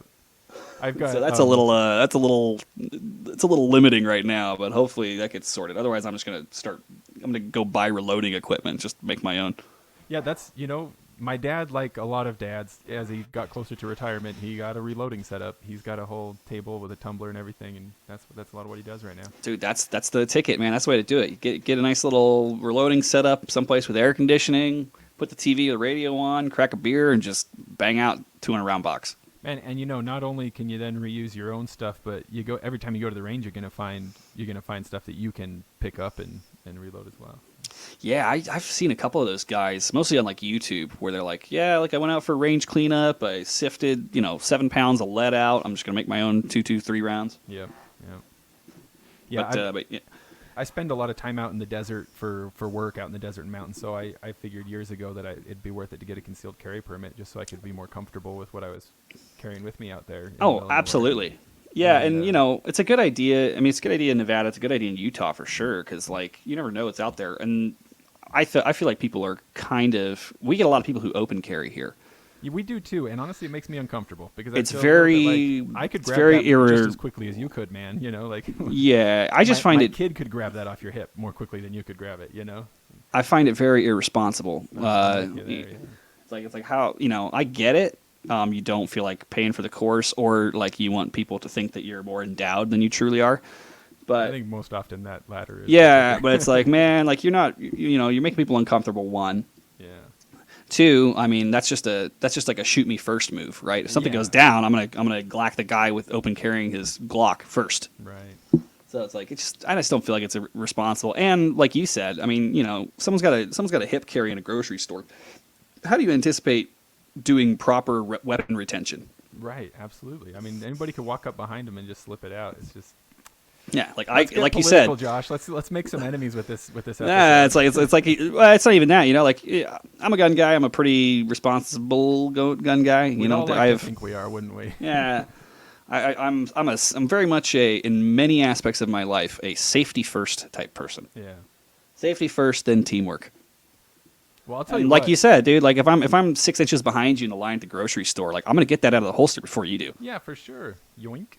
Yeah. So just it's not like it's hard, especially not in Nevada or in Utah or Arizona, to get a conceal carry. Man, $50 in an afternoon. Yeah, it's like $50 in an afternoon, and guess what? You got and then you got to drive down to pick it up. Like for us, you have to drive down and pick it up from the sheriff's. Like that's it. So it's like, dude, just spend a little money, spend a little time, be more responsible, and like don't be freaking out people in Albertsons because you got a gun on your hip. Right. Yeah. Or an AR on your back. Like, what is that for? Yeah, it's like, what are you going to do here? You spent so much time asking if you could. You never paused to ask if you should. If you should, yeah. I mean, I was like, in what world is a backsling going to be something you quickly access in a fight, right? Like, not in a million years. I saw a guy in a Walmart, of course, here close to my house, with an AR-15 on his back, and guess what it had? There was a bayonet on the end of it. Like, man, he's gonna stab himself in the thigh just from walking. If he doesn't. Well, that's the thing is like the guy that's carrying a backslung rifle probably is gonna miss all 30 shots, so he's gonna need that bayonet. That's right. Because no one with any level of like proper firearms training is gonna do that. It's more like a spear in the shape of a gun. That's what he. Yeah, I was like, you might as well just take it and swing it at me because I'm assuming you can't hit the broadside of a barn. Yeah, a sharp stick is a lot cheaper, and you're gonna achieve about the same thing, right? Yeah. Well, what about when it comes time for a performance? Like one thing that I actually found very useful from this Piper's Planner is at the back it has some of these lists, this spot where you can list gigs. And, like I've been playing gigs for years now, and so I feel I probably am too confident, but I was like, well, I'm going to try this book out, this Piper's Planner thing. And so the first gig I got this year was at the end of January. Of course, it was outdoors, a funeral at a military hospital a military cemetery that's like on a hill, so it's always very windy and freezing cold. And but the day that I got the gig, it was kind of sunny, and so I was like, all right, got this gig, did my usual thing, and then I looked in the Piper's Planner, and it's got this spot where you're supposed to put down the temperature and humidity of the day. Mm-hmm. And I was like, oh, I guess I'll look that up. And like I would have assumed that the day that I got the gig, the weather was going to be the same 3 days later, right? And it was a pretty nice day, but no. The forecast said 33 degrees and snowing on the day of the gig. And I was like, oh, good to know. And therefore, the Piper's Planner saved me for that gig. Yeah, you gotta check that stuff, man, especially if you're going to be outside. So when it comes time for you to do a gig, what kind of stuff do you do? What's your prep like? Yeah, it depends. I mean, I like to leave my stuff like ready to go at a moment's notice, right? So I'm a fan of like when I get home from a gig, that's when I like wash uniform stuff, press my shirt, shine my shoes. Like I don't want to be in a panic ever. Mm-hmm. And then my pipes. Have you ever been late to a funeral? No, I've not been late to a funeral. I had one gig that was like a friendly pub gig that I completely did not show up to. Ooh. Well, I was late to a funeral once, and let me tell you, I still feel shame. It was horrible. It sucks, man, and you feel so bad. I mean, yeah, I'm the guy that shows up 2 hours early to the airport, man, because I don't want to miss my plane. So it's just easier for me, and it's not like what am I going to do? I'm going to tune. I'll sit in my car and play my Chanter. I'll listen to a podcast. Like, it doesn't bother me. Mm-hmm. I'll slam Red Bulls like it's going out of style. But yeah, so preparation's important. I think that your stuff should always be ready to go because you never know. One, and it's just one less thing to worry about, right? Mm-hmm. Like if I know my uniform's ready and a gig comes in, I'm not worrying about that. I'm not like, oh, do I have enough time to get this cleaned or whatever, blah, blah, Yeah. blah. I play my instrument all the time, so I'm not too worried about my instrument. I'll always check that. I keep my boo-boo kits on me, so I've got, make sure I got hemp, make sure I got tape, make sure I got whatever I need to fix any problem that may arise. Yeah. And then a great trick that I learned for those cold weather gigs, kids, if you're out there, one, you should consider having like a thermal undershirt in your repertoire. Oh yeah. Make your life easier. Two, for your little handsies, a couple tricks I learned. One, get like the like athletic wrist warmers, and you put them on your wrist and put your shirt sleeve over it. Get a little bit warmer blood going to the old fingies when you're going to play. So that's the thing that I keep in my case if it's going to be cold or crappy out. I like that idea better than just rubbing Tiger Balm all over my hands and then. Yeah, that's oof. And then I had a buddy of mine. He'd take two 9-volts and connect them in opposite terminals. What? And it would warm up like a hand warmer. Oh, I see. I mean, you could do that. I don't know the safety of that I'm a little practice. bit scared of battery acid on the hands, but sure. That might be a little sketch. But you could have like hand warmers in your kit. Nice little whiskey flask. Never hurts if it's going to be crappy out. Take a little bit of that sadness out of the rainy, crappy weather. Quick little nip. But a lot of it's mental preparation. Yeah. And it's work you do before. If you have a person that you're working, the biggest thing that I've learned recently that I wish I had known earlier was really, like, you got to really come up with a way to tactfully deploy increasingly probing questions to make sure you know exactly what's going on. Yes. Because otherwise, you're going to show up expecting them to give you some idea of what's going on, and they're going to be doing funeral stuff, and it's going to be a cluster. Right. Same thing with weddings. Same thing with a wedding. You got to be like, all right, I want you to go through exactly what I'm going to do. Where am I going to warm up? Where am I going to stand? What am I going to play? What's my cue for that? When do you need me there? Do you mean there early?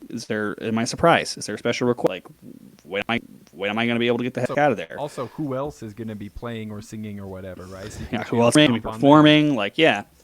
I mean, a big thing I tell people is like really push them to front if they can, because like you don't want to play a funeral or wedding and then just be like hanging for a check. So awkward, especially after it's just it's just grace analogy.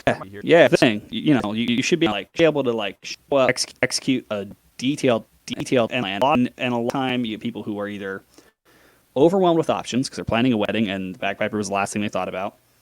Overwhelmed with grief because it's a funeral of someone that we really cared about, and they don't want to have all these decisions right now. And the person did not leave specific enough instruction, or just overwhelmed with like having a good and stuff's going on, and you're like, hey, like, I gotta get out of here. Like, come on, like, where's my check? Yeah, it's a lot easier to just be like, hey, and I tell them like, just so you know, get hectic on things, get hectic. If you want to pay me before, that would probably be easier, or just let me know what you think. Yeah. Because then it's just one less value you have to worry about what you have in your pocket for someone at this event. Like, and I feel like I've found, tell me if this is the same for you, that more times than not, when I try to ask the real questions, often what comes of it is really what they want, whether they realize it or not, is for me to tell them, here's what bagpipes usually do at a funeral. Does that sound good? Precisely. And then they usually say, yes, that sounds good. Okay. And then there's no more need to go on with it.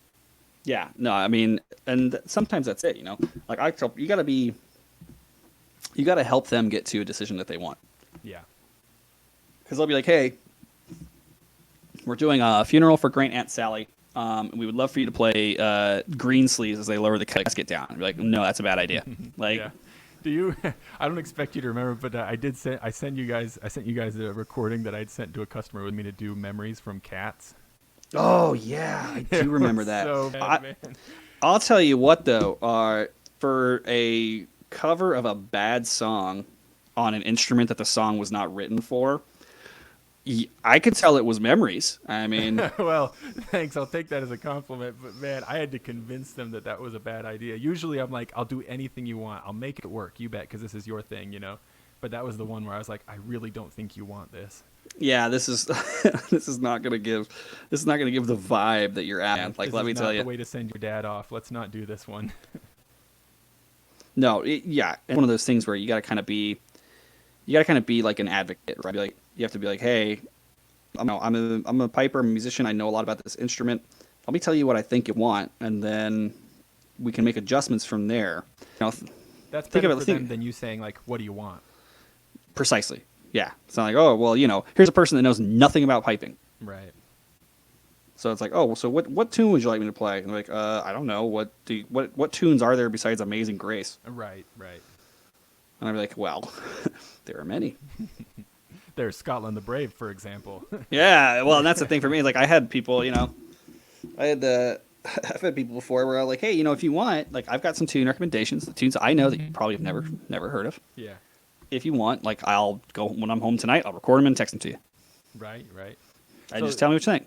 I like the way you phrase it, that you need to be an advocate for them. Basically, you want to make this good for them, and so whether that means telling them, here's what I think could work, and then now what adjustments do you want to make from there? Yeah, or, yeah. Because just being a sycophant isn't in their best interest, right? Like that, just going along with whatever. It's like if you get something, I have times where like I played a wedding and they're like, well, and we'd like you to play Amazing Grace, and it's like I really don't think that's appropriate for a wedding, guys. Like it's gonna be a freaking downer. Yeah, you can be like, what about Highland Cathedral, right? Yeah, you're gonna have Aunt Sally sitting in the corner bawling into her napkin right before. 2 weeks ago, we played that for her grandma's funeral. Yeah, like right before some crappy wedding DJ comes on and plays Tub Thumper. Like, right. What are you gonna?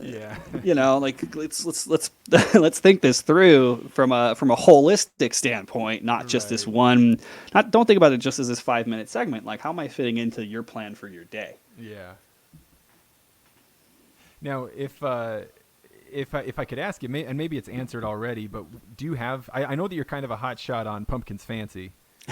Do you have any other like go-to tune that either your friends and family request, or just that it's your favorite tune to play for people? Yeah, I've got a lot. And then the funny thing, like Pumpkin's Fancy is like My Satisfaction by the Rolling Stones. It's like the song. It's like the song everybody wants to hear that I don't really want to play. Yeah, you know what I mean. I think it is that for a few of us, actually. Yeah, and it's so ubiquitous in piping and like kitchen piping, because it's just like it's a perfect example of something that's not super traditional, and when executed well and quickly, general public's like, oh, holy shit, like I never heard bagpipes sound like that before. Look at that. But yeah, I got tons of stuff I like to play. God, what have I had in the mix lately? I've had Desert Storm in the mix. Fantastic hornpipe. If you're talking hornpipes. Incredibly technically brilliant, both in its composition and when played well. To a crowd, they don't know the difference. They're of course. That's the, if we you do if this you for our own satisfaction, right? Yeah, like it's one of those tunes where it's like if I play a really good Desert Storm, other bagpipers will like look at me and be like, "That was really good, man," and the general public will be like, "Do the one with the bendy things." Yeah. Yep. Desert Storm's a good one. Chasing Shadows, great hornpipe. And it's a fun one to play with other people because there's like a really super simple like harmony part for whoever's too drunk to play the main. Right. That's a fun one. And then like I have a fairly stale routine of doing like a slow tune into a fast tune. Oh yeah, that's my go-to gimmick every time I do a show, man. And so like slow tunes. Like I know some fun stuff. What was the one? I think it was called Marion's Call, which is a like really interesting weird slow air that Aaron Shaw wrote. Yeah, a few years ago I managed to email Aaron Shaw and got him to send me some sheet music. I did that. I remember listening to that tune. It was on a Wicked Tinkers CD. Yeah. And it's so funny now because, like, I know those guys now from, like, doing the games. And, like, they'll come through Vegas on things and, like, call me and be like, hey, we're going to Frankie's. Like, you free to meet up with us? And I'm like, yeah, totally. But, like, back in the day, when I was a kid listening to piping CDs, I was like, oh, my God, Wicked Tinkers, man. Like, dude, they were Zach and I used to drag Main Street in Payson, Utah, blasting the Wicked Tinkers loud and hammered albums out of his, like, Nova. Like, that stuff was just it was so crazy. And I remember, like, early days, I might have had dial-up internet, right? This is how freaking long ago this was. I remember, like, going to the Wicked Tinkers website and, like, scouring for a contact form or something. Yep. I found, like, the info @ email address or something and emailed it. Like, little like, 15-year-old Josh, right? Yeah. And I emailed it, and I was like, hey, I listened to this song. I listened to this tune that was on the album. That first slow air is like really, really cool. is there somewhere I could like buy the sheet music? Yeah. Because I want to learn to play it. And like the next day, like Aaron emailed me back, and he's like, "Oh, here it is. Like I've attached it." And I was just like, "What?" I was like, "Aaron Shaw got my email." Right. I interacted with Aaron Shaw. And so I've always loved that tune because it's kind of cool and weird. And then another one I've been playing lately is because it just gets people, and it'll even do this with pipers. They'll kind of like turn their head and be like, "What the hell?" Yeah. It's Tim. God, I'm gonna forget the guy's name, but he does like is he does local, like Tim Cummings. Tim Cummings. Yep. Man, I like that guy. Dude, he's crazy good.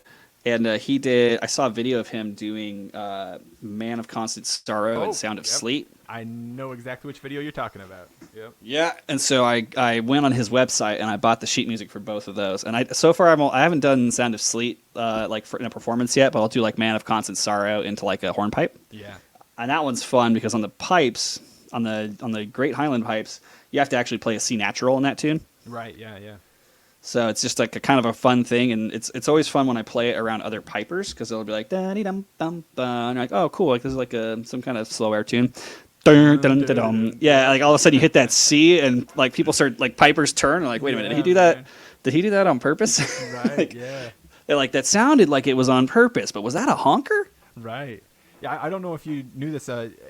Tim recently started a Patreon thing. Where he's got different levels. You can join real cheap, and every month he's arranging new tunes, and like some of them are like for like 5 sets of small pipes, or some of them are like like mazurkas, or like all his kind of stuff, right? Just like stuff you wouldn't expect to be on pipes, and then he does it, and it works really well. I'm googling that. Yeah, definitely. I would highly recommend getting in on that because every month he'll put out a recording of it and the arrangement that he did, and it's been nothing cool. but good stuff so far. It's been so great. Oh yeah, man! I'm definitely checking this out. Yeah, I've got a. The first time that I met Aaron Shaw was the first year that they came to the Utah Highland Games, and I don't want to sound like I'm being like, oh, I was so ahead of the times. I'm not being a hipster about this or anything, but at the time, like Zach and my other piper buddies and I, we were mostly the only like avid fans of the Tinkers. Like now, when they come to town, like you can't get through to their merch tent, at any time during the day. It's just crowded all day long. But at the time, that first time they came, after they did their set, they came down and sat down, and there was nobody at their merch tent. They're just sitting there, right? And so my buddies and I, we just walked over there like, hey, hi, like just nervous, also like 14, 15 years old. And they let us come in. Aaron Shaw let us play his small pipes. They let me try the Balron and didgeridoo, their first didgeridoo guy with the long hair. They signed everything we could push at them. We got like our hoodies signed. I got my Balron signed. They signed every album that we would buy from them. They were very accommodating, but I had a very similar experience of just being like, oh my gosh, this is Aaron Shaw. Yeah, it's so funny. Like, it's just fun. It's a fun crew. I still like to this day because I used to hire them pretty frequently for the Vegas games. Yeah, they're a good fit for the Vegas games. That makes sense. So I'd hire them when I could get them. And I remember it was always funny because they're like, yeah, you're the only guy that's like a Highland Games organizer that when you see us at other events, you come buy us a round of beers. And I'm like, that's because I was like, guys, that's because we're friends. Like we've known each other for like 8 years. I like to think we're pretty good friends. Yeah. So yeah, when my friends are playing music, I go buy them a beer. Yeah. Because you looked thirsty up there. That you even sounded like Aaron Shaw when you said it there. Was that on purpose? Oh yeah, man. That's the way you would say it. Do you have a biggest fan yourself, Josh? Who's your biggest fan when you get the pipes? Who gets excited about it? I have probably my mom. I don't know. Like I don't know that anybody's like stoked to hear me play. I mean, I like playing, so I'll play for anybody who wants to listen. Yeah. It's always interesting because she's probably the one that complains the most if she hasn't heard me play in a while. Yeah, I got you. She's a good mom. It's nice. She'll be like, well, you raise this kid and get him all these bagpipe lessons and take him to events and stuff, and he won't even come over and play bagpipes for me. I'm like, all right, fine, mom. Jeez. Classic mom. But I don't know. I mean, I don't think if anyone was like super enamored with my playing, they would tell me. I think they'd be like, nah, he's got a big enough ego as is. Like, right. We're just gonna let it lie. Yeah, we're just gonna let it lie. Like we don't need this. If money were no object, what would you be doing in the pipe band world? What piece of equipment would you get, or what trip would you take? What would be the thing for you? Dude, I follow a guy on Instagram. I think his handle is The First Piper. Have you ever seen this dude? That does not sound familiar. No. Yeah, so it's I'm pretty sure his account is called The First Piper, and he literally just like travels the world and like plays pipes in cool places and like meets people and like does shit. That would be the dream gig. Like that looks like awesome. Yeah. He looks like he's having such a good time. But yeah, I would check that account out. It's really cool, and like I'm pretty sure he works in like production or something too, because it's like really well done. Yeah. But yeah, that's what I would do. Like I would just travel around. You would never see my again. I really do appreciate. I know that you've made genuine efforts to like make it so I don't have to do as much work in post. But anytime it slips through, it does make me laugh. I'm working on it. I really appreciate it. I'm trying. I'm trying for my buddy, because I know what it's like to have a crap edit. Yeah, no, I appreciate it. I'd be remiss if I didn't ask you how you feel about pineapple on pizza. Different strokes for different folks, right? I mean, I'm not a huge fan. I get the appeal. Of like a little bit of sweet, but I'm also fairly pedestrian in my pizza tastes. I'm like, give me a straight up, just great pepperoni pizza, and like that's usually what I'll mess with. Yeah, I've had all the specialty pizzas and all this fancy stuff, and don't get me wrong, I just think simplicity. Maybe this puts a nice bow on my opinions on piping as well. Piping and pizza. Something simple executed perfectly, right, is usually better than something very complicated executed poorly. That's beautiful. Honestly, I was next going to ask you, like, do you have anything you'd like to say for me to kind of fade the episode out on? But I think that might actually be the perfect thing to fade out on. It's almost like I do this every week, man. Look at me go. Right, yeah, you're good.